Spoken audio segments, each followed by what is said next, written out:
नाजरीन, मैं हूं बिस्मिल्लाह आफ्ताब आलम और आप देख रहे हैं उर्दू हिंदी नॉलेज चैनल। देखिए, जो अपनी किताब शाहीन है उसमें जो इंपॉर्टेंट नोट्स शामिल किए गए हैं हर एग्जाम के लिए, आज उन्हीं पर हम बात करते हैं। और सबसे पहला फैक्ट यहाँ से देखिए, फैक्ट चेक करते हैं और बात करेंगे 1850। इससे पहले के भी सन शामिल हैं। देखिए 1850 में क्या हुआ था, तो जे कारगिल दिल्ली कॉलेज का चौथा प्रिंसिपल बना था। तो चौथा प्रिंसिपल दिल्ली कॉलेज का कौन था, तो जे कारगिल था। किस सन में बना है, तो 1850 में। अब लाइन से आप देखते चाहिए 1852 में क्या हुआ है, तो इसमें जो इंपॉर्टेंट फैक्ट है उनमें देखिए, रियाज खैराबादी की पैदाइश जो है वो 1852 में हुई है। हकीकत बरेलवी को अगर आप देखेंगे तो हकीकत बरेलवी ने एक दास्तान लिखी थी, दास्तान इश्क। तो दास्तान इश्क भी 1852 में लिखी गई है और मोमिन खान मोमिन की वफात भी 1852 में हुई है। तो 1852 के 3 फैक्ट आपको हर हाल में याद रखना है कि दास्तान इश्क लिखी गई इबादत बरेलवी ने, रियाज खैराबादी की पैदाइश हुई है 1852 को, और 1852 को ही मोमिन खान मोमिन का इंतकाल हुआ है। अब 1853 में क्या हुआ है, तो याद रखिए इंद्र सभा जो है वो लिखा 1853 में गया है, लेकिन कभी कभी 54 में उससे मानते हैं, लेकिन 1853 जो है माना जाता है। 1853 के साथ साथ में आपको यह रखना है तवा तवाई जो है उनकी पैदाइश भी 1853 हुई है। देखिए NCERT और साथ साथ में नूरुल हसन नकवी और साथ ही साथ में एहतशाम की जो किताबें हैं, या जो राम बाबू सक्सेना की किताब है वो उर्दू अदब की तारीख, उन सभी को मिला करके यह किताब तैयार की गई है। और इन सभी ने अलग अलग तरीके से सन दे दिए हैं। तो आपको तमाम चीज़ें दिमाग में रहनी चाहिए। 1854 अगर देखेंगे तो ज़ौक़ जो है उनकी वफ़ात 1854 को हुई है, सन आपको याद रखना है। हाली ने रिसाला मंतक जो है वो 1854 में ही निकाला था, और साथ साथ में इंद्र सभा जो ड्रामा है वो 1854 में खेला गया था। तो ये 4 फैक्ट आपको 1854 से याद रखना है। इसके बाद में है 1855, यहाँ पे गलत टाइपिंग हो गई है, सही जो है करेक्शन किया गया है इसमें। तो 1857 में आपको याद रखना है, शिबली की पैदाइश 1857 को ही है। असबाबे बगावत हिंद जो सर सैयद ने लिखी थी वो भी 1857 में ही लिखी गई है। दिल्ली कॉलेज का 5वां प्रिंसिपल मिस्टर टेलर 1857 में बना है। तो 1857 के 5 फैक्ट हम आपके सामने रखते हैं। इस तरह से आप जो ये क्वेश्चन जो देख रहे हैं, ये मेरी किताब जो शाहीन स्क्रीन पे दिख रही है, ये उसी के नोट्स हैं। इसमें 2000 MCQ भी हैं और इस तरह से नोट्स भी उसमें शामिल किए गए हैं। LT ग्रेड के लिए मोस्ट इंपॉर्टेंट बुक है। साथ ही साथ में अगर UPTGT का एग्जाम दे रहे हो तो दोनों एग्जाम के लिए बहुत इंपॉर्टेंट बुक है। और इस टाइम इसके ऊपर ऑफर 40%, इस किताब के ऊपर ऑफर चल रहा है, 40% डिस्काउंट है। कब तक है, तो 11 नवंबर तक है, क्योंकि 11 नवंबर को जो है वो यौम तालीम मनाया जाता है, तो उसकी वजह से इस पर छूट दी गई है। और ये कल से छूट चल रही है, उसके बाद इसकी फीस उतनी हो जाएगी जितनी थी। अब इसमें आगे देखिए 1857, तो 1858 में आप देखेंगे तो तारीख सरकशी बिजनौर जो है वो 1858 में लिखी गई। साथ ही साथ में मिर्ज़ा हादी रुस्बा की पैदाइश 1858 में ही हुई है। अमानत जो हैं लखनवी, उनकी भी वफ़ात 1858 में हुई है। और इसी के साथ साथ में गालिब ने दस्तंबू जो किताब लिखी है वो भी 1858 में लिखी है। इसके बाद में अनीस जो थे, अनीस ने अजीमाबाद का सफ़र भी 1858 में किया। तो 1858 के 6 फैक्ट ये आपको याद रखना चाहिए। इस तरह से 1800 से लेकर के 2020 तक के सारे सन शामिल हैं इस किताब के अंदर। अगला फैक्ट देखिए, तो 1859 में दबीर ने पहली बार अजीमाबाद का सफ़र किया। देखिए अनीस का पूछा जाए अजीमाबाद का सफ़र तो 1858 है, दबीर का पूछा जाए तो 1859 है। इन्हें सफ़र किया। और असबाब बगावत हिंद की इशाअत जो है वो 1859 में हुई है। और उसके बाद एक चीज़ इसमें, इस तरह से एक एक फैक्ट में कम से कम 5-5, 6-6 फैक्ट मैंने शामिल किए हैं। और अगर आपने ये 2000 मतलब 1800 से लेकर के और 2020 तक के सारे सन याद कर लिए तो 2-2.5 हज़ार क्वेश्चन आपको अल्टीमेटली याद हो जाएंगे। इसके बाद में अगला अगर देखेंगे फैक्ट तो ये है कि 1860 में जो है वो ताज़राते हिंद जो डिप्टी नज़ीर अहमद ने लिखी थी। और साथ ही साथ में जो है अब्दुल हलीम शरह जो हैं, अब्दुल हलीम शरह, उनकी पैदाइश भी 1860 को ही है। इसके बाद में अगला फैक्ट देखेंगे तो 1861 में अगर देखेंगे तो क्या हुआ, तो आसारुल सनादीद फ्रांसीसी में तर्जुमा हुआ था। 1861 में आसारुल सनादीद का फ्रांसीसी में तर्जुमा हुआ। इसी के साथ साथ में जो है वो दीवाने गालिब तीसरी मरतबा भी 1861 में शाया हुआ। ये चीज़ भी आपको याद रखना चाहिए। इसके बाद में अगला फैक्ट देखेंगे तो 1862 है।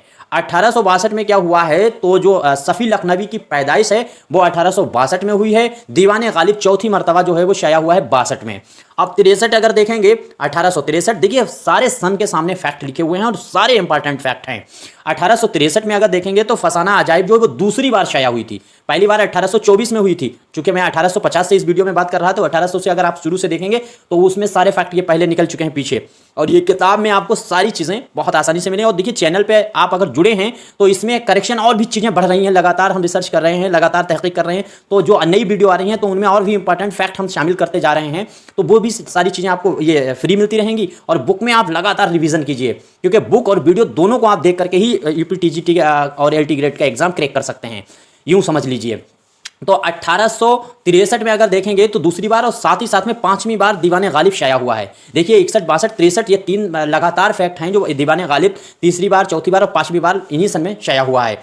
और गालिब की ज़िंदगी में 5 ही बार ये शाया हुआ है। साथ साथ में तुझके जहांगीरी को आपको याद रखना है, ये भी 1863 में लिखी गई है। इसके बाद में 1864 में दिल्ली कॉलेज का चौथा प्रिंसिपल चौथा तो पीछे हम बात करते हैं। दिल्ली कॉलेज का जो है छठा प्रिंसिपल जो है एडमंड विल्मिट जो बना था, वो बना है 1864 में। 1864 यहां से आपको याद रखना है। और गाजीपुर साइंटिफिक सोसाइटी 1864 में कायम हुई। देखिए ये दिमाग से निकाल दीजिए, लगातार आपने ज़ियाए उर्दू और तमाम ये किताबें पढ़ रखी हैं, तो उनमें 1862 ये दे रखा है, लेकिन आयोग 1864 इसको मान रहा है। साइंटिफिक जो सोसाइटी गाजीपुर में कायम हुई थी, उसकी वजह है कि NCERT 64 दे रखा है, तो ये 64 को ही सही मान रहे हैं।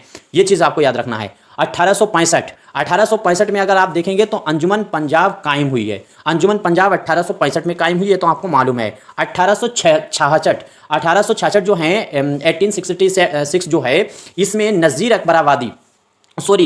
लखनवी, तो नज़ीर लखनवी की पैदाइश हुई है। और साथ साथ में जलील मानपुरी की भी पैदाइश हुई है, और साइंटिफिक अखबार जो है वो जारी हुआ है। तो 1866 जो है उसके 4 ये फैक्ट आपको याद रखना है। ये सारे क्वेश्चन हम कहाँ से लेकर के आए, तो मैं बता रहा हूँ कि जो मेरी किताब शाहीन है एलटी ग्रेड और टीजीटी के लिए, उसी के ये नोट्स जो 27 पेज में शुरू में शामिल किए गए हैं, उन्हीं में से पहला ही ये पॉइंट है, पहला ही नोट्स जो पहला लेसन है उसी से लिए गए हैं। तो अब 1867 में देखेंगे, और ये नीचे स्क्रीन पर नंबर दिख रहा है, यहीं से आप उसको मंगा सकते हैं अपने घर बैठे। 40% का इस पर डिस्काउंट चल रहा है। 1867 में सर सैयद ने जो है जज की हैसियत से अलीगढ़ से बनारस का सफ़र किया था। देखिए सफ़र ये लगातार पूछ रहे हैं हर एग्जाम में, तो ये भी आपको याद रखना होगा। 1868 को आप देखेंगे, मैं थोड़ा जल्दी बोल रहा हूँ क्योंकि फैक्ट ज़्यादा हैं। 1868 में जो है औदे हिंदी गालिब का जो पहला खुतूत का मजमुआ है वो शाया हुआ था 1868 में। अब 1868 में कुछ और भी इंपॉर्टेंट फैक्ट हैं, वो अगली जो मेरी किताब का दूसरा एडिशन आने वाला है उसमें भी शामिल कर देंगे, लेकिन वो अभी एडिशन नहीं आएगा। अभी ये 24 और 25 और 26 के एग्जाम के लिए यही बुक इंपॉर्टेंट है। सिलेबस चेंज होगा तो वो भी चीज़ें उसमें ऐड की जाएंगी बुक में। आगे देखिए 1869 में क्या हुआ है, तो गालिब की वफात हुई है, सभी को मालूम है। शेफ्ता की वफात हुई है, सभी को मालूम है। रजब अली बेग सुरूर की जो है वफात हुई है, रजब अली बेग की, तो ये भी आपको मालूम है 1869 में हुई है। साथ में साकिब लखनवी पैदा हुए हैं 1869 में। उर्दू का पहला नावल मरातुल उरूस कब लिखा गया है, तो 1869 में। इसके बाद में उर्दू मोहल्ला जो खुतूत का दूसरा मजमुआ गालिब का है, ये भी 1800 आपको याद रखना है 1869 में ही आया है। इसके बाद में अगला फैक्ट देखिए 1870। इस तरह से आपको लगातार कंटिन्यू जो है वो सन मिलेंगे और उनके साथ फैक्ट मिलेंगे। 1870 में मौलवी अब्दुल हक की पैदाइश हुई है, और रिसाला तहजीबुल इखलाक की इशाअत भी 1870 में हुई है। ये भी आपको याद रखना है। अगला देखिए 1871 को आप यहां से देखेंगे तो शौक लखनवी की वफात, दिस इज मोस्ट इंपॉर्टेंट। शौक लखनवी, इनकी किताब भी अगर आप मसनवी देखेंगे, ज़हर इश्क बहुत इंपॉर्टेंट है, उसमें 10 उन्वानात हैं। ये सारी चीज़ें उसकी एक्सप्लेन में हम पीछे पढ़ा चुके हैं, और आपको बहुत ज़्यादा मेहनत करना चाहिए। और साथ ही साथ में ज़्यादा से ज़्यादा जो मेरी प्ले लिस्ट बनी हुई हैं जो एलटी ग्रेड और टीजीटी के लिए, वो आपको सारी वीडियो देख करके नोट्स भी बनाने चाहिए। आप नोट्स का रिवीजन कीजिए, वीडियो का रिवीजन कीजिए, और खूब किताब का रिवीजन कीजिए, और आपको कोई किसी भी कीमत पर कोई रोक नहीं सकता है इस एग्जाम को, मतलब जो प्रीमियर एग्जाम होने वाला है इसको क्वालिफाइंग करने से। अब हैदराबाद का आप देखिएगा तो अनीस ने हैदराबाद का सफ़र भी 71 में ही किया है। तो दो चीज़ें, शौक लखनवी की वफात 71 में, और हैदराबाद का सफ़र जो है वो अनीस का 71 में। 72 देखेंगे तो 1872 में सुरूर जहांवादी की पैदाइश हुई है। आपको मालूम है सुरूर जहांवादी की पैदाइश। आरजू लखनवी की पैदाइश भी हुई है ये भी आपको याद रखना चाहिए। अर्जुल लखनवी, अर्जुल लखनवी के बारे में हर हाल में याद रखिएगा, इनको हम डिटेल में पढ़ा चुके हैं क्योंकि ये उर्दू की जो हाई स्कूल की बुक है यूपी के अंदर सिलेबस में शामिल, उसमें इनको शामिल किया गया है और उर्दू की जो सिलेबस की हाई स्कूल और इंटर की बुक है वहां से तो सवाल आने आना है। आगे 1873 में देखेंगे तो सर 1873 में सुरूर जहांवादी की पैदाइश और अर्जुल लखनवी। देखिए ये दोनों चीजें आप कहते हैं कि लगातार बच्चे पूछते हैं जिन्होंने बुक खरीद रखी, वो कहते हैं सर 72 और 73 में दोनों जगह गलत छप गया, तो गलत नहीं छपा है, ये 72 को भी सही मानते हैं दोनों के बारे में और 73 में भी इन दोनों सुरूर जहांवादी और अर्जुल लखनवी को सही मानते हैं। इस वजह से इन दोनों को 2 बार शामिल किया गया है। आगे देखिए 1874 में तो बरखारुत जो और मजालिसुन निसा दोनों तसानीफें लिखी गई हैं। बरखारुत और मजालिसुन निसा इंपॉर्टेंट हैं, दोनों किताबें किसकी लिखी हुई हैं तो मौलाना अल्ताफ हुसैन हाली की हैं। तो मजालिसुन निसा और बरखारुत ये दोनों 1874 की लिखी हुई हैं और अनीस की वफात जो है वो 1874 में हुई है और दवीर ने कोलकाता का सफर 1874 में किया है। उम्मीद करता हूं सारी चीजें आपके समझ में आ रही होंगी और आप इनको बार बार रिवीजन कर सकते हैं याद करने के लिए। 1875 में देखिए दवीर की वफात, अब 1 साल बाद अनीस की हुई, दवीर की वफात 1875 में हुई है और अलीगढ़ में मदरसतुल उलूम की बुनियाद जो है वो 1875 में पड़ी है। देखिए बस यहीं तक हम फैक्टों पे बात करते हैं, बाकी आगे बात करेंगे क्योंकि मेरे पास टाइम नहीं रहता है। 2-3 दिन के बाद मेरी वीडियो आ पाती है, जो आई है उनको पढ़िएगा। स्क्रीन पर बुक दिख रही है, इसको लेकर के खूब रिवीजन कीजिएगा और मेरे व्हाट्सएप नंबर पर ग्रुप में जुड़ने के लिए 638642 जो स्क्रीन पर नंबर दिख रहा है उसको आप उस पर कॉन्टैक्ट कीजिएगा। इस बुक के बारे में भी मालूमात मिल जाएगी और एग्जाम को क्रैक करना सारी चीज़ें उसके अंदर आपको मिल जाएगी। उम्मीद करता हूं और वीडियो अगर आपको अच्छी लगे तो लाइक कीजिएगा, नहीं अच्छी लगे तो डिसलाइक कीजिएगा, दूसरे साथी को शेयर जरूर कीजिएगा। अच्छी लगने पे लाइक और डिसलाइक आपकी मर्जी है, लेकिन शेयर जरूर कीजिए ताकि जिन लोगों को फायदा हो सकता है उनको ज़्यादा से ज़्यादा मेरी बुक से फ़ायदा हो सके। बाकी आपका मशवरा है तो कमेंट कीजिएगा।